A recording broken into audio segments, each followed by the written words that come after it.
Railway history. Unfortunately, much of our railway history is gone and forgotten, but parts of it exist around us in museums and displays.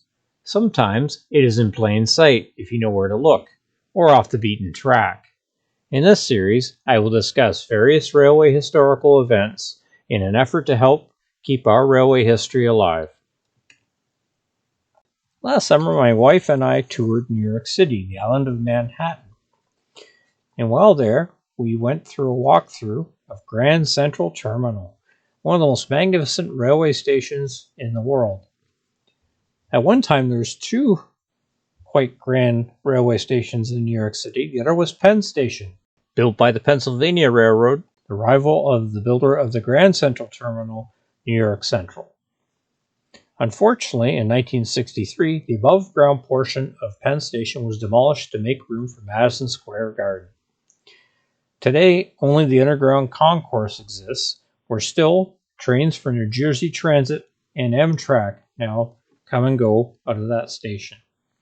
Getting back to Grand Central Terminal, why is it called a terminal? Well, the reason for that is trains would either originate or terminate there, and actually they still do today. Now let's get into a history of Grand Central Terminal, and then I'll end up with a slideshow of some pictures I took last summer. The original station to be built on 42nd Street was referred to as Grand Central Depot. And originally, the trains did run above ground, but due to the excessive smoke and soot, the city got quite upset, and eventually the trains started to run underground. And the same happened with Penn Station as well.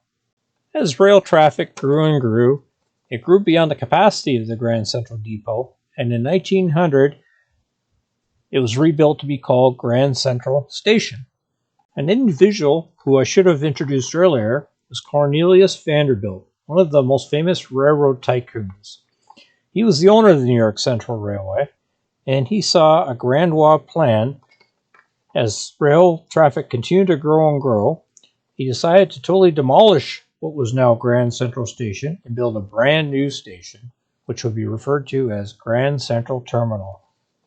Construction was started in 1903 and it opened in 1913.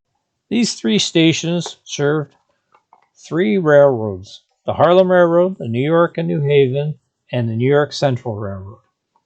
Over the years, through bankruptcies and mergers, these railways soon faded. New York Central actually merged with the Pennsylvania Railroad to form the Penn Central. During the 60s, passenger service was separated from the freight railways. They couldn't turn a profit on it, and the federal government took over in the United States, and it became Amtrak. Amtrak continued to run in and out of Grand Central Terminal until 1991 when it switched to Penn Station. Both stations serve as vital links today.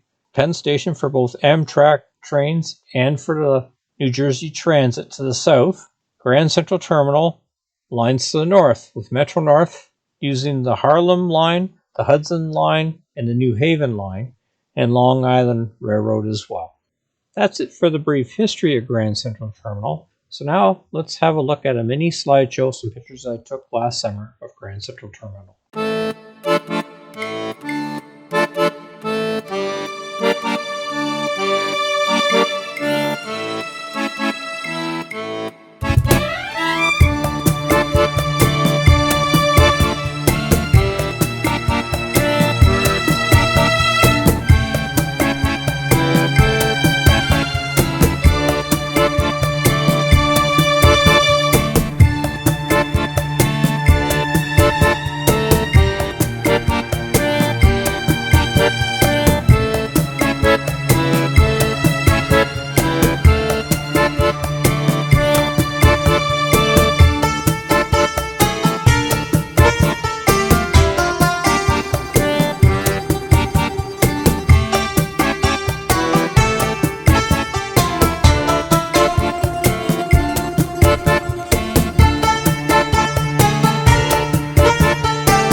Thank you for watching an episode on railway history.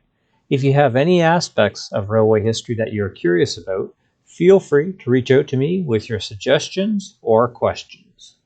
Also, if you like this video and are interested in seeing more historical content, please subscribe to my channel.